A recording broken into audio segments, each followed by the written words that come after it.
김찬숙.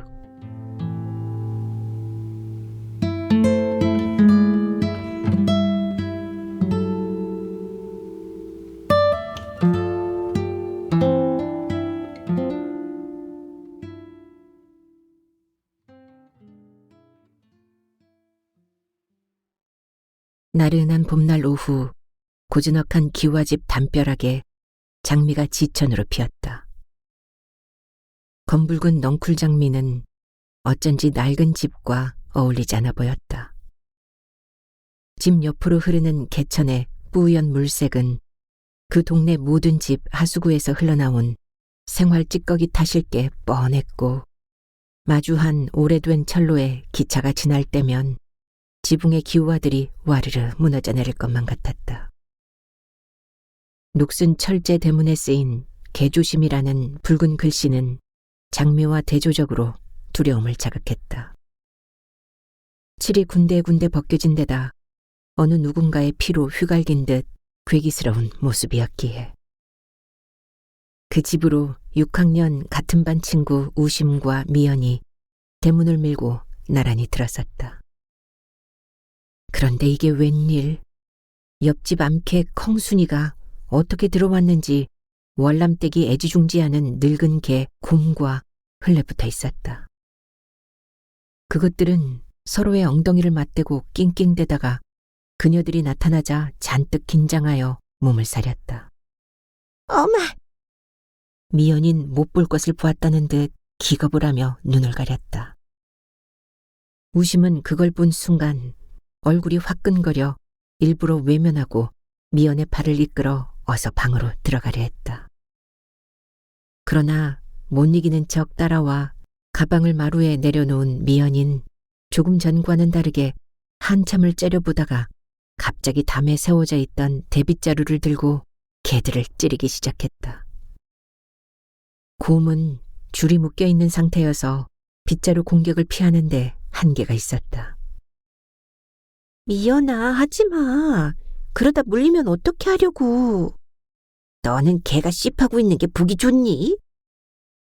우심이 미연이를 말렸으나 표독스러운 일갈에 금방 뒤로 물러서고 말았다. 계속되는 괴롭힘에 개들은 필사적으로 몸을 움츠렸다. 그러자 미연인 더욱 가까이 다가가 떨어지라 소리치며 찌르기를 계속했다. 특히 엉덩이가 미연의 집중적인 공격을 받았다. 어쩔 줄 모르는 개들의 모습이 우심은 안쓰럽기까지 했다. 예전에 그녀도 곰이 다른 개들과 그럴 때마다 모습이 보기 흉해 빨리 떨어지길 바라고 돌을 던지기도 했었다. 그러나 작년부턴 못 본 척했다. 미연인 이제 빗자루를 거꾸로 들고 때리기 시작했다. 딱딱한 손잡이가 곰과 컹순이의 온몸을 가리지 않고 타격하는 것이다. 우심은 더 이상 미연의 처사를 보고 있을 수 없어 빗자루를 잡으려 했다. 그때 이러지도 저러지도 못한 개들이 완전히 코너에 몰렸던 순간 하늘이 도왔던지 슬그머니 두 마리의 몸이 떨어지면서 컹순이가 신음을 내뱉으며 잽싸게 대문 밖으로 사라졌다. 아! 미연의 자지러진 비명이 들린 것도 바로 그때였다. 개선장군처럼 의기양양하게 돌아서려는 찰나 잔뜩 움츠리고만 있던 곰이가 그녀의 허벅지를 물어버린 것이다. 아직도 시뻘건 거시기를 수습하지도 못한 채. 햇살이 오후의 시간을 힘겹게 넘기며 기역자로 자리 잡은 기와집 작은 창호에 방의 속살을 들출 기세마냥 쏟아졌다. 멀리 공중에선 꽃가루 같은 것이 가물거렸다. 우심은 핑 도는 현기와 함께 하늘이 노랗게 보이는가 싶더니 이내 그것이 곰의 털이 부유하고 있음을 알아차렸다. 시도 때도 없이 나부끼는 개털과 햇살이 마음을 더욱 어지럽혔다. 우심이 앉아있는 황토색 쪽마루 뒤로는 방들이 질비했다. 기억의 시작을 알리는 첫 번째 방이 우심이 언니와 함께 사는 자취방이고 그 다음이 집주인이며 월남집이라는 식당을 하는 고모가 사는 방으로 사람들은 그녀를 월남댁이라고 불렀다. 죽은 아들의 처와 유복자인 창수가 함께 기거하고 있었다. 그들은 방은 3칸이어서 그 집에서는 가장 그럴싸하고 넓은 공간이다. 기역자가 꺾이는 쪽의 방은 월남댁의 첫째 딸이자 이혼 후 자식 셋을 데리고 친정살이하는 순례네가 살고 있는 곳으로 2칸이 붙어 있었다. 기역자의 뒤편엔 모녀가 함께 쓰는 커다란 부엌과 그 앞쪽에 펌프질할 때마다 시원한 물을 내뿜는 우물이 있었다. 우물과 약간 떨어진 담벼락 쪽에 화장실이 있고 문간방이 있는데 거기엔 경찰에서 교통 사이카를 몰고 다니는 젊은 김순경 부부가 살고 있었다. 그들은 이 집안 사람들과 어울리는 일이 거의 없었다. 담 너머의 시꺼먼 개천은 한여름이면 역겨운 냄새가 나고 장마철이면 어김없이 범람했다. 이 하천의 역겨움을 잠재우는 게 장민넝쿨과 집안에는 잘 심지 않는다는 개복숭아 나무였다. 털이 보송보송하고 그리 크지 않은 열매가 가지가 휘도록 열리지만 떫고 단단하여 맛은 형편없는 편이다. 그럼에도 해마다 죽은 아들 홍례를 위한 제를 올리는 월남댁의 사랑을 톡톡히 받는 나무였다. 덕분에 봄이면 진분홍의 꽃이 화사하게 피고 여름이면 선선한 그늘을 만들어 주었으며 계절이 깊어갈수록 풍성해졌다가 낙엽으로 알몸이 되었다. 오히려 귀신을 부르기보다 쫓아낸다는 복숭아 나무는 무당 박씨의 조언에 따라 월남댁이 홍례를 대신해 심었던 것. 사연이 있는 나무다 보니 누구 하나 따먹을 엄두를 내지 못하는 처지지만 가끔 심통이 난 순례네 식구들이 발길질로 분풀이를 하기도 했다. 그러면 개복숭아가 우수수 개울로 떨어져 시커먼 물을 따라 흘러갔다. 이 동네에 두려운 존재가 된 월남댁의 충견, 곰은 계엄사령관을 능가하는 자세를 취하곤 했다. 야릇한 지린내를 풍기며 스핑크스같이 서 있는 놈과 토방에 떡 버티고 서 있는 월남댁을 볼라치면 그 모양새가 얼마나 흡사한지 둘이 전생에 부부가 아니었을까 싶은 생각이 종종 들었다. 어쩌다 우심이 친구들을 데려오려면 놈의 텃세를 잠재우려 입에 물려줄 것을 꼭 챙겨야만 했다. 그런 곰은 월남댁이 들어오면 마당을 공중공중 뛰어다니며 가끔씩 제 큰 거시기를 자랑이라도 하듯 거만한 자세로 장민넝쿨에 오줌을 싸대기도 했다. 어디 그뿐인가 오줌줄기가 멎으면 영역 표시라도 하는 것 마냥 한 번씩 몸을 털어 사방에 누런 털을 날리고 흐뭇하게 웃는 표정을 지었다. 저놈의 털들. 우심은 흩날리는 털을 볼 때마다 구토를 할 지경이었으나 지금은 그럴 힘조차 없었다. 식사도 거른 채 한바탕 곰과 소동을 벌인 뒤여서 그저 맥을 놓은 채 앉아있을 뿐. 토종 똥개에겐 좀처럼 보기 드문 회색과 갈색이 어우러진 털을 덮어쓴 곰은 우심의 심사는 아랑곳 없이 아까부터 졸고 있었다. 햇빛에 반사되어 날아다니던 털이 마루를 점령하고 그 기세를 몰아 우심의 목구멍이나 명치에도 가득히 쌓여 내장을 병들게 할지도 몰랐다. 누군가 이 동물에겐 1년이 10년과 같다고 말한 적이 있었다. 14년째 이 집안의 터줏대감이니 곰의 나이는 인간의 나이로 치면 140이나 된 셈. 어떨 때는 숨쉬는 것조차 버거워 보이는데 아까는 맹수의 야수성을 그대로 드러내 미연을 물어버렸다. 물론 미연이 마지막이 될지도 모르는 곰의 생식 본능 행위를 보기 싫다며 집요하게 방해하긴 했지만 동네가 떠나가라 울어대던 미연의 모습. 앞으로 그녀의 안갚음이 우심은 두려웠다. 어김없이 화장실로 불려갈 테고 따귀를 몇 대 맞아야 할지도 모른다. 그녀는 여자아이들은 물론이고 어지간한 남자아이들까지 제압하는 여장부다. 그녀 때문에 우심은 시골에서 전학 온 이래 6학년 졸업반이 된 지금까지 하루도 편할 날이 없었다.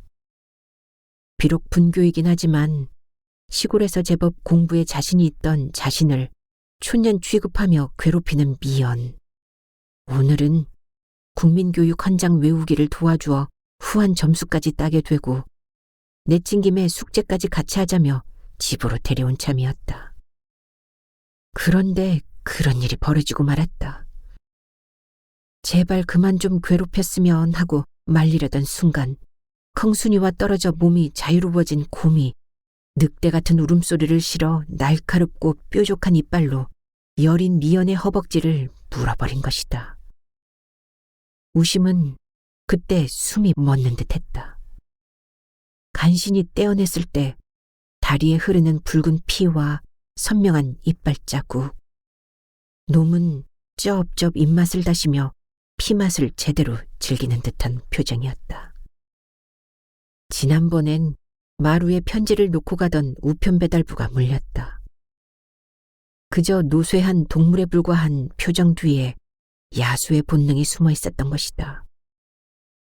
우심은 하얗게 질린 미연의 허벅지 상처에 천을 대어 압박하고 월남댁에게 데리고 갔었다. 혹시 병원에라도 데려갈까 싶었던 그녀의 바람은 허사가 되고 월남댁은 도리어 둘을 몰아붙이기만 했다. 피라먹을 년들, 니들이 분명 가만히 있는 고미를 건드렸겠지. 제 살 건드는 걸 보고 가만히 있을 짐승이 어딨어. 물려도 싸다, 물려도 싸. 완전히 곰을 믿고 두둔하는 말 한마디에 둘은 풀이 죽어 눈물만 뚝뚝 흘릴 수밖에 없었다. 결국 월남집에 갔다가 본전은커녕 미연의 화만 도두금한 셈이었다. 너네 걔는 물론이고 너도 학교에 오면 가만두지 않을 테야. 분노에 찬 말을 뱉은 미연은 시장통을 뛰어갔다. 우심은 앞으로 전개될 상황이 많이 그려졌다. 미연의 따돌림과 괴롭힘을 감수해야 할 일만 남은 것이다.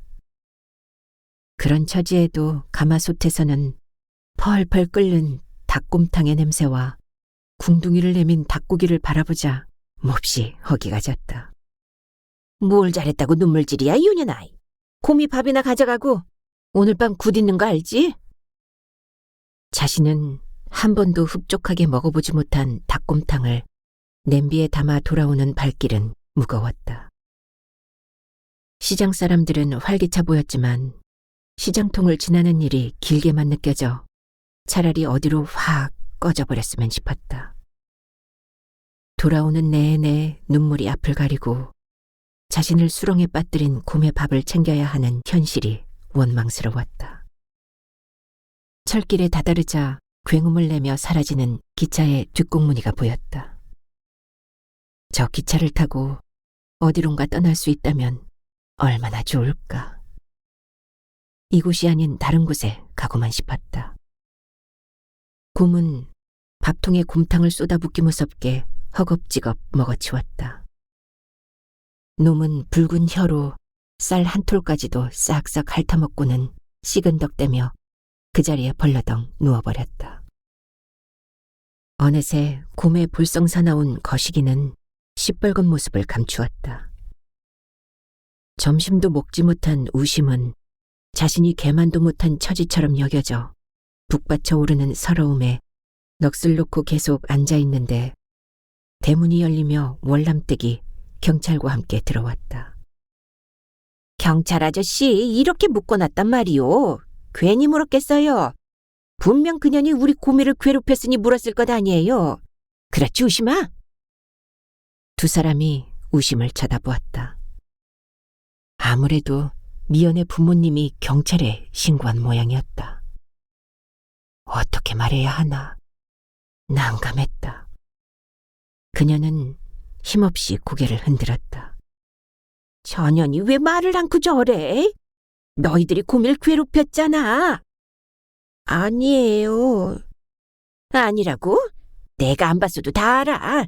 너 왜 거짓말을 해? 월남댁이 두 눈을 부라렸다. 경찰이 우심에게 물었다. 그럼 어떻게 해서 저 개가 그 아이를 물은 거니? 대문 열고 들어오는데 갑자기 달려들었어요. 무단시 물었다고? 그럴 리가 없어. 이 곰이 얼마나 사람을 잘 따르는데 물어? 월남댁은 도무지 믿기지 않는다는 표정이었다. 어쨌든 물었잖아요. 저 개가 아이를. 그럼 병원으로 바로 데리고 가야지요. 얼마나 놀랐겠어요. 그런 애를 달래 주긴커녕 혼만 냈다면서요. 혼내기는 누가 혼을 냈다고. 월남댁이 슬그머니 꼬리를 내렸다. 걔 지금이라도 빨리 병원으로 데리고 가세요. 그리고 그 아이 부모님께 꼭 정중하게 사과를 하시고 바쁜데 이런 일로 자꾸 불려다니지 마세요. 우리도 바빠요. 사과 안 하시면 입건 될 수도 있으니까. 입건이라니요? 월남댁이 화들짝 놀라며 입을 딱 벌렸다. 그러니까 제 말대로 하세요. 저쪽에서 고소를 하기 전에. 그리고 털도 많이 빠지고 눈곱 보니 많이 늙었네. 이 기회에 그냥 처리하세요. 이렇게 좁은 데서 뭐하러 개를 다 키우고 그래요? 처리라니. 우심은 그게 무슨 말인 줄 처음엔 알지 못했다. 경찰은 월남댁에게 다시 한번 사과와 처리를 당부하곤 집을 떠났다. 월남댁은 한동안 멍한 표정이더니 곰에게 다가가 털썩 주저앉아 턱주가리를 쓰다듬으며 중얼거렸다. 이 썩을 놈아, 왜 사람을 물고 그래? 남 해코지 않은 놈 치고 잘 사는 놈 보질 못했다. 홍내 그놈아야 워낙 내가 없이 살다 보니 잘못 키워서 제명대로 못 살고 비명 횡사했지만 넌 이제 살 만큼 살았으니 아무래도 헤어질 때가 됐나 보다. 홍내처럼 너도 명을 자초한겨. 헤어질 때가 되다니 다른 데로 보내기라도 한단 말인가. 월남댁이 혀를 차며 떠나자 우심은 곰에게 미안한 생각이 들었다. 미연의 행위가 괘씸하고 못마땅하긴 하지만 지금까지 당한 수모를 생각하면 고소하기도 하고 되갚아주고도 싶지만 그렇다고 사실대로 말할 수는 없었다. 이런저런 생각을 하다 스르르 눈이 감겨 책가방을 베고 마루에서 그만 잠에 들고 말았다. 얼마나 잤을까. 대문이 우당탕 열리는 소리에 깨어났다. 순례 언니였다. 붉은 립스틱을 짙게 바른 그녀가 껌을 질겅질겅 씹으며 들어왔던 것이다. 그녀의 뒤로 키가 멀대처럼 큰 젊은 남자가 따라 들어왔다. 그때까지 잠자코 있던 곰은 낯선 사람을 보자 정신없이 지저대기 시작했다. 이놈의 개새끼, 입 안 다물어. 순례가 하이힐을 벗어 곰을 향해 휘두르자 끙 소리를 내며 풀썩 주저앉아 우심을 보고 의아한 표정으로 말했다. 이갔나? 왜 그렇게 풀이 죽어 있어? 언니, 어쩜 좋아요. 곰이가 내 친구를 물었어요. 많이 다쳤드나? 허벅지에서 피가 철철 흘렀어요. 근데 고모가 병원에 데려가지도 않고 그냥 보내버렸어요. 그래서 경찰이 다녀갔고요. 난 학교 가서 그 애한테 이제 죽었어요. 갓나, 걱정도 팔자네. 네가 곰이더러 물라고 한 것도 아닌데 무슨 걱정이여. 항상 걔한테 고분고분하니까 널 만만하게 본 거야. 그래서 우리 할머니가 개장사를 부른 건가? 오늘 제사 마치면 곰이도 보낼 모양이더라. 두 사람이 방에 들어가자마자 전축에서 경쾌한 음악이 흘러나왔다. 박자를 맞추는 순례의 쇳소리에 가까운 목소리가 음악과 함께 들렸다. 1, 2, 3, 4 턴, 턴 1, 2, 3 제때 돌아야지. 아유, 새대가리. 우심은 남자의 쩔쩔매는 모습이 그려졌다. 제대로 말 한마디 못하고 그저 시키는 대로 이리저리 따라다니고 있을 것이다. 순례는 캬바레에서 춤 상대를 해주거나 춤을 가르쳤고 나머지 시간은 월남댁 식당에 나가는데 가끔 남자를 집으로 불러들이기도 했다. 건전한 개인 교습을 하는 거라고 말하곤 했으나 홍내 천은 춤을 추고 싶어 안다라는 형님이나 내나 뭐 똑같다고 빈정댔다. 자신의 도박병이나 신우이의 춤바람이 거기서 거기라는 뜻이었다. 우심은 방에서 들려오는 음악 소리를 듣다가 갑자기 고미의 컹컹거리는 소리에 정신이 들었다. 우편 배달부가 집을 다녀가는 모양이었다. 바깥에서 어휴 저놈의 개새끼 누가 안 잡아가나 하는 소리가 들려왔다. 밖이 조용해지면서 곰이 잠잠해지는가 싶더니 이내 또 지저대기 시작했다. 풀이 죽은 월남댁과 남루한 노인이 함께 들어왔다. 저놈이 노망이 났는지 사람을 자꾸 몰아쌌네요. 그러니 내 잘 보내주고 싶소. 어이구 많이 늙었구만. 저런 개는 값을 칠 건 아닌 듯 싶소. 오히려 돈이 좀 들어가야겠소. 처리 비용이 드는지라. 알았으니 그냥 편안하게 해주소. 여태까지 내 아들이라 여기며 살았소. 우심은 순간 곰의 눈에서 마른 하늘에 낙뢰와 같은 시퍼런 불꽃을 보았다. 무슨 이해감이라도 들어서일까. 개도 나이가 들면 영물이 된다는 말을 들었다. 그것은 사람 말을 알아듣는다는 말이었다. 그래서일까. 곰은 미친 듯이 지저댔다. 전에 없던 일이다. 아무리 낯선 사람일지라도 월남댁과 함께 있으면 얌전했던 곰이었다. 공중공중 뛰는 품은 반가워서가 아닌 분노의 광기임을 알 수 있었다. 계속해서 지저대는 놈의 목청이 워낙 커서 잘 들리지 않았지만 우심은 귀를 의심했다. 경찰의 처리라는 말은 곰의 죽음을 의미했던 것이다. 그렇다면 미연이 흘레붙었던 곰과 컹순이를 빗자루로 괴롭힌 사실을 얘기했어야 했나. 그냥 물어버린 게 아니라고. 밖에 소라남에 방문을 열고 나온 순례는 월남댁을 보자 기겁을 하여 대문 밖으로 도망을 쳤고 그 뒤를 젊은 남자친구가 정신없이 따라가고 있었다. 내가 이년 다리몽댕이를 분질러 놓을 거야. 화장품 가게 간다는 년이 저지랄을 하고 자빠졌네. 오늘이 어떤 날인 줄 뻔히 알면서 지랄이야 지랄이. 누구 덕에 사는 줄 모르고. 홍내가 저녁 꼬라지를 본다면 구천을 못 떠날겨. 미처 끄지 못한 방 안의 전축 소리와 개 짖는 소리가 어우러진 집에 월남댁의 소리까지 합쳐져 벌써 구판이라도 벌어진 듯했다. 개장사 노인은 지금은 낄 자리가 아니라고 생각했는지 슬그머니 사라졌다. 우심은 방으로 들어왔다. 곰이 뭘 알고 저리 지저대는 것이라 생각하니 불쌍하기 한량없고 꼭 큰 죄를 짓는 기분이었다.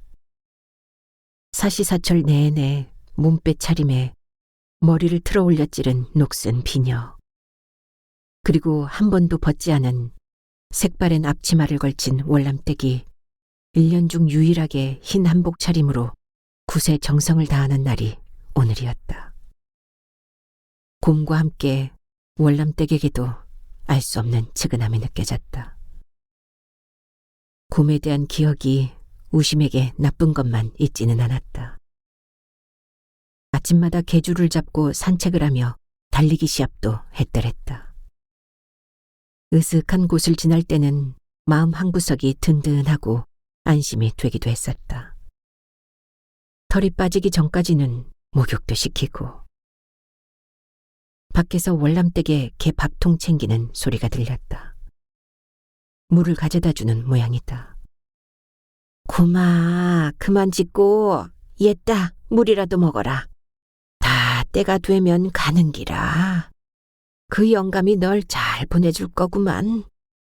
지랄 맞은 인간들이 하나같이 개보다 못한 모양새니 너라도 극락왕생할 것이다. 우심은 곰에게 중얼거리는 월남댁의 목소리에 울음이 섞였다는 걸 알았다. 그런 월남댁이 대문을 열고 밖으로 나가자 다시 주위는 조용해졌다. 어머니에 따르면 그녀는 집안이 너무 가난하여 군식구 하나 줄인다는 심사로 이북에서 피난 나온 고물장수에게 떠밀듯이 시집 보냈다고 했다. 그마저 박복했던지 남편이 일찍 죽고 젊어서 혼자 되어 아이를 데리고 근근히 살다 친정에라도 오면 할머니가 면박을 줘 쫓아내곤 했단다.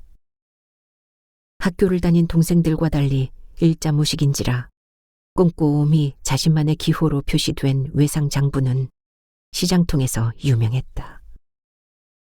정자 표시와 사람의 특성을 살린 그림으로 구성된 장부를 신주단지처럼 간직하여 누구라도 외상을 떼어먹을 수가 없었다. 하루 종일이라도 그 집에 가 죽을 쳐서 어떻게 하든 돈을 받아왔던 것이다. 그녀가 바쁠 때는 그런 심부름을 복희가 했고 우심은 그 옆을 지키고 서 있기만 했다. 우심과 복희는 그 보상으로 닭곰탕을 얻어먹을 수 있었다. 월남댁은 배우지 못한 서름을 자신에게서 끝내고 싶어 했으나 자식들은 하나같이 공부와 담을 쌓고 살았다. 그래서인지 혼자만의 글과 혼자만의 욕짓거리로 세상 고통을 이야기하는 것인지도 모른다. 무당 박씨의 조언을 신탁처럼 받드는 월남댁은 아들의 씻김굿 이후 강아지를 데려오고 장미와 개복숭아 나무를 심어 그 꽃들이 가장 화사하고 풍성해지는 시기에 보름에 굿판을 벌였다. 월남 땅 어딘가에서 어김없이 죽은 아들, 그 원혼을 달래고 집안의 평화를 기원하는 이 날이 그녀에게는 가장 중요한 날이 된 것이다. 어쩌면 그녀의 일년이 이 하루를 위해 돌려지고 있는지도 모를 일이었다. 이때는 집안의 모든 사람이 밖으로 한 발자국도 나오지 못했다. 오직 무당과 월남댁 그리고 홍내의 혈육인 창수만이 굿판에 참여할 수 있었다. 중앙시장의 월남집은 늘 문장성시를 이루었다. 변변찮게 노점에서 떡이나 팔며 서름을 받던 그녀가 떡하니 시장에서 가장 넓은 식당을 할 수 있었던 건 홍내의 보상금 덕분이었다. 떠난 아들의 뒤를 잇기라도 하듯 곰이 기와집의 대문 안쪽에 자리 잡은 뒤로 모든 것이 잘 풀렸고 그 때문에 곰은 아들 대접을 받기 시작했다. 홍내는 생전에 동네에서도 알아주는 개망난이 노름꾼이었다. 그런 그가 영웅이 된 건 노름빚에 못 이겨 도망치듯 입대를 하고 월남 파견을 자원한 뒤부터였다. 살기 위해 해골바가지 물을 먹었다거나 베트콩을 수십 명 쏴주겠다는 소문이 돌았으나 사실 그는 백마부대 상륙작전에서 희생되었다. 월남 땅을 밟지도 못하고 해변에서 적의 폭격으로 죽은 것이다. 그러나 월남댁에게 아들은 진정 날래고 용감한 용사였다. 우심은 방 한쪽 편 벽장문을 열었다. 해가 저물기 시작하여 여고 졸업반인 순심 언니의 저녁밥을 챙겨야 했으므로 서둘러 쌀통에서 쌀을 펐다. 쌀통이라기보다는 그저 양동이었다. 양동이는 바닥을 드러내고 있었다. 우심은 집 뒤 우물가로 갔다. 그곳에서 순례의 딸 복희가 제수용품인 과일을 씻고 있었고 그 곁에 쪼그려 앉은 홍내처는 못마땅한 얼굴로 연탄 화덕에서 전을 붙이고 있었다. 굿한다고 죽은 놈이 돌아오냐? 씨발, 막 운빨 붙기 시작했는데. 외숙목 제발 그만 좀 해라. 남들 보기 창피하지도 않아? 월남댁에게 노름판에서 끌려온 홍내처가 입을 연신 삐죽거리며 뭔가를 아쉬워하는 눈치였고 복희는 그칠 줄 모르는 그녀의 욕이 듣기 싫은 모양이다. 홍래천은 원래 태백에서 초등학교를 간신히 졸업한 후 강릉의 친척집에서 아이 보는 일을 하다가 색시집에 흘러들었단다. 얼굴이 못생긴 데다 얼근 자국까지 있어 몸을 팔기보다는 노름판에서 잔돈이나 뜯어내는, 그러다가 돈이 모이면 어김없이 판에 끼어드는 여자였다. 돈을 잃고 갈 곳 없는 홍래가 그녀에게 얹혀 살았는지 눈이 맞아 같이 살았는지는 알 수 없으나 홍래의 혈육이라고 우겨대는 창수를 데리고 왔고 아들의 죽음으로 상심해 있던 월남댁은 한 식구로 거두어 주었다. 그러나 재버릇 개 못 준다는 말처럼 그녀는 기회가 있을 때마다 노름판으로 빠져나가곤 했다. 어미가 그러다 보니 창수 또한 손버릇이 나빴고 집안에 돈이 없어지면 모두 그를 의심했다. 그때마다 월남댁은 니들이 간수를 잘못한 탓이라며 면박을 주곤 했다. 홍래천은 엉덩이를 붙이고 앉아 노름판에서 패를 뒤집던 솜씨로 전을 노릇노릇하게 뒤집어가며 붙였다. 우심은 자신도 모르게 침을 꼴깍 삼켰다. 그러자 손이 큰 홍래천은 동태전을 망설임 없이 건넸다. 이구 쌌네. 이런 건 니나 먹으래. 산 사람이나 살아야지 죽은 사람이 먹긴 뭘 먹어. 옛다. 이것도 뻑이네. 또 쌌으니 더 먹어라. 전을 건네주기 무섭게 우심은 덥석 그것을 받아먹었다. 점심을 굶어 워낙 허기졌던 터라 사양할 체면도 아니었다.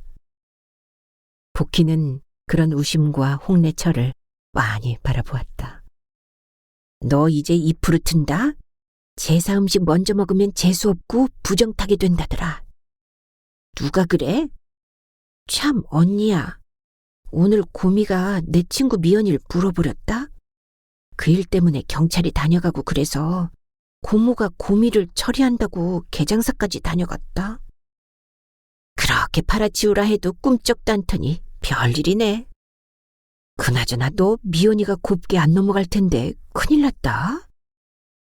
복희는 중학교 3학년이지만 우심과 덩치가 비슷했다. 그 때문인지 자기보다 3살이나 어린 우심과 친구처럼 지냈고 미연이 어떤 애라는 것도 우심에게 익히 들어 알고 있었다.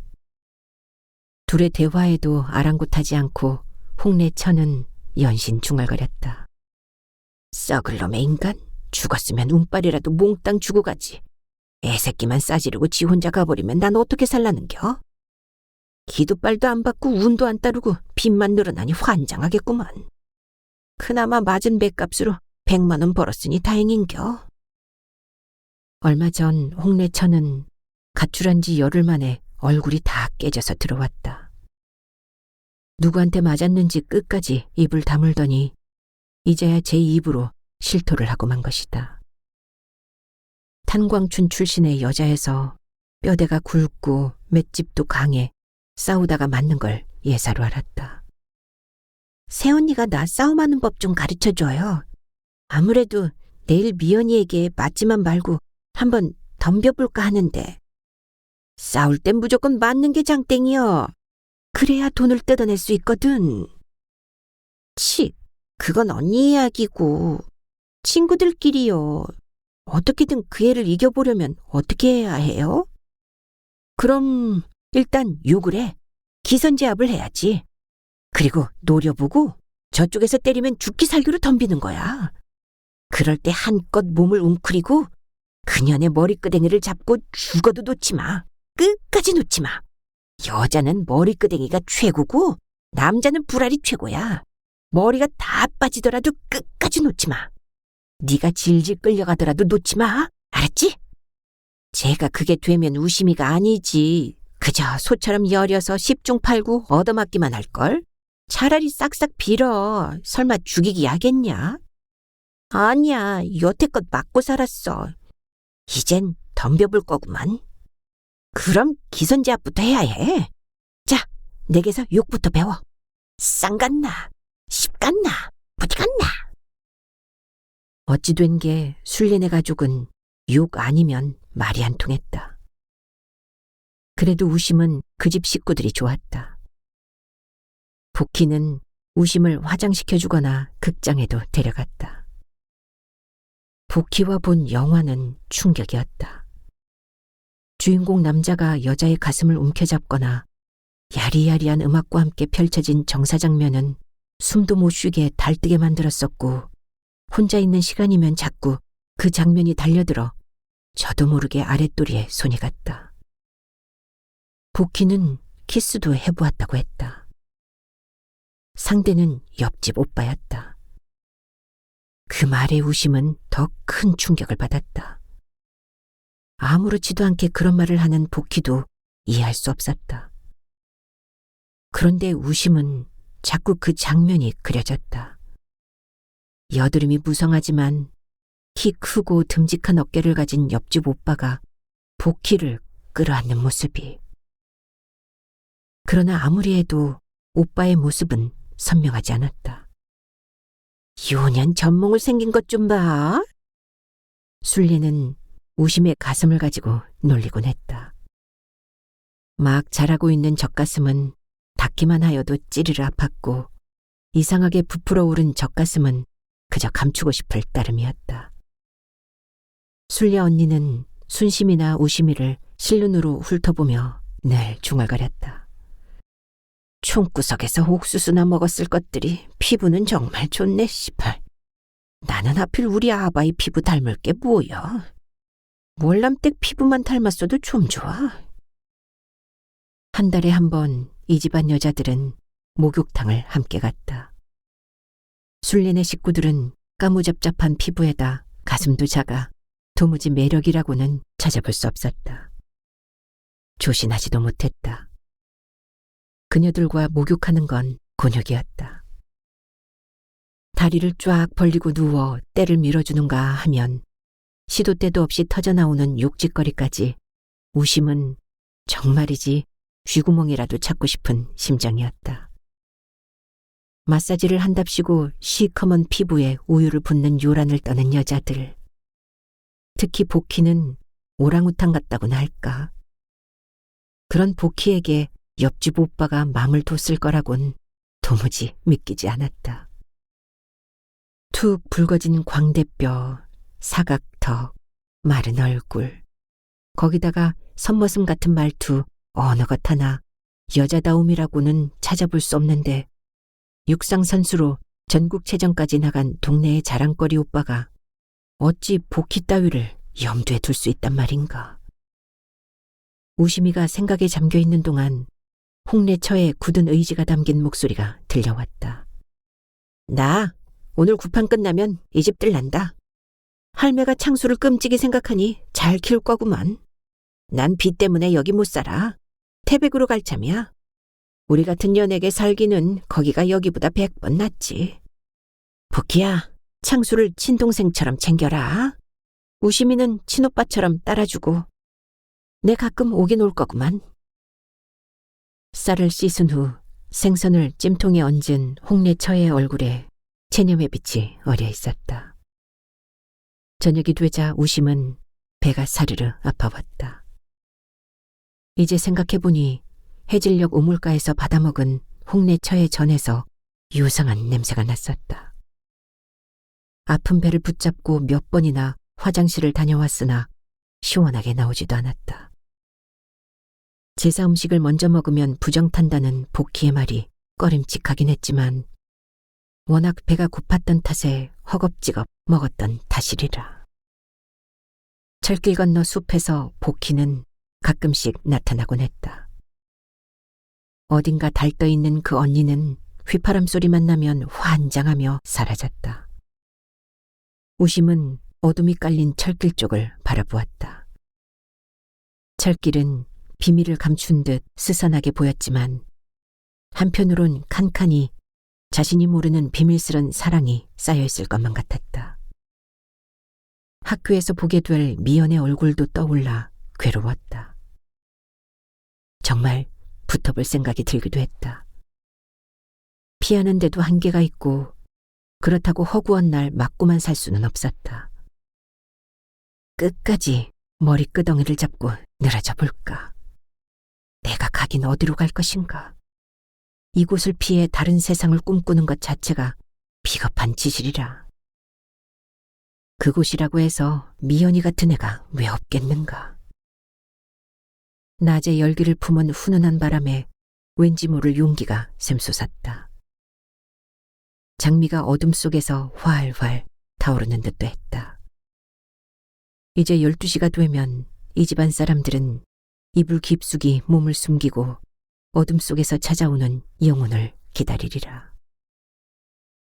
장미넝쿨은 금줄이 되고 개복숭아 나무는 선앙당 나무가 되어 월남댁은 마침내 떠난 아들과 재회하게 될 것이다. 우심은 마음의 부적을 쓰듯 검붉은 장미에 자신을 걸었다. 어떤 환경이든 묵묵히 견뎌내고 아름다운 꽃을 피워내는 장미. 밤이 깊었을 때 우심은 더 이상 버티지 못하고 이불을 발로 차고 말았다. 어떻게든 참아보려 애썼으나 배가 뒤틀리는 느낌이었다. 이제 구판이 시작되면 누구도 문 밖을 출입할 수 없다. 망설임 끝에 변소로 가기로 마음먹은 뒤 방문을 열고 조심스레 마루에 걸터앉았다. 어둠 속에서 빛나는 고미의 눈에서 맹수의 본성이 느껴졌다. 불안과 초조가 섞인, 그래서 눈에서 이상한 빛이 뚝뚝 떨어지는 느낌. 저놈이 낮에 맛본 피맛을 잊지 못하나 싶기도 하고 발정이 났나 싶기도 했다.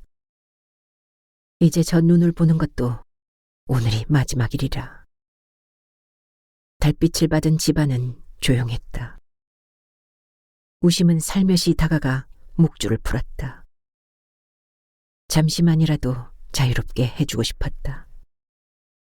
곰은 자신을 묶은 줄이 풀린 줄도 모르고 끙 앓는 소리를 내고는 자리에 누웠다.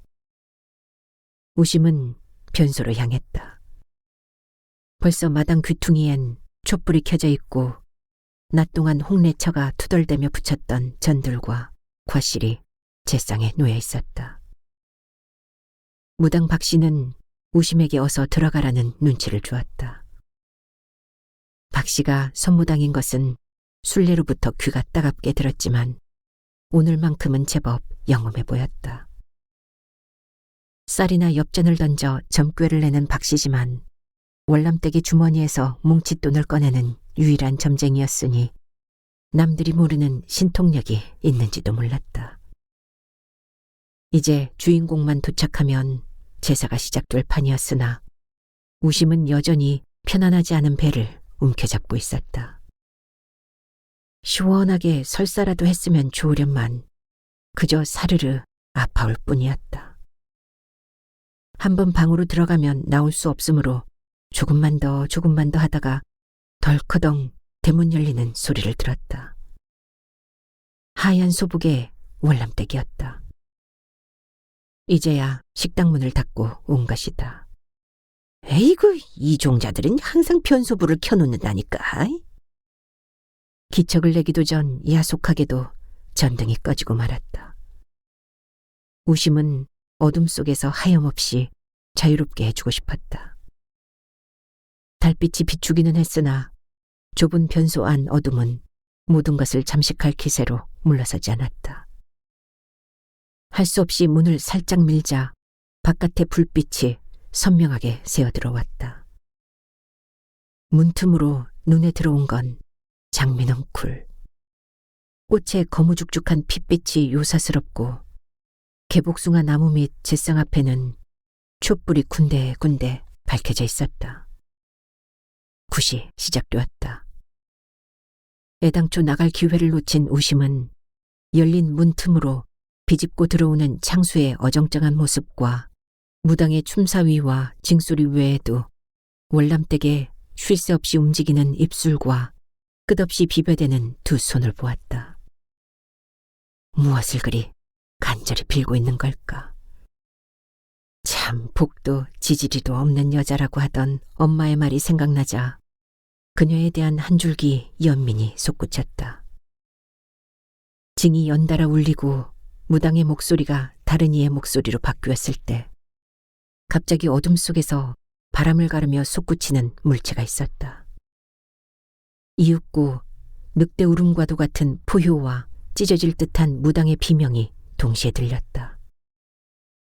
우심은 너무 놀라 하마터면 주저앉을 뻔했다. 시커먼 물체는 쓰러진 무당을 물어 거세게 흔들더니 이내 자신의 허리를 붙잡은 월남댁에게도 달려들었다. 곰이었다. 자지러진 비명이 밤하늘에 까마득히 울려 퍼지고 촛불이 바람에 쓰러지며 한지를 태웠다. 창수는 어디론가 도망치고 없었다. 눈 깜짝할 사이에 벌어진 일이었다. 잠깐 동안 우심은 모든 시간과 사물이 정지된 느낌을 받았다. 재상에 불이 붙고 비명은 계속해서 어둠을 갈랐다. 당! 생각할 겨를도 없이 어디선가 들려오는 총소리. 곰이 허공을 날아 울타리 옆 개천으로 떨어지며 첨벙하는 소리가 들렸다. 쏜살같이 나타난 김순경이 권총을 허리춤에 찌르곤 피투성이가 된 무당과 월남댁을 살폈다. 구파는 아수라장이었다. 한지를 사르던 불은 이내 꺼졌다. 우심은 자리에서 일어날 수가 없었다. 저린 다리 때문이기도 했지만 곰에 대한 죄의식이 그녀를 옥죄해 오고 있었다. 미안하다, 곰아. 방문들이 열리는 소리와 함께 여자들의 비명이 섞이면서 마당이 더욱 소란스러워졌다. 우심은 그때 아랫배에서 울컥하며 쏟아지는 피냄새가 느껴지자 눈앞이 아득해졌다.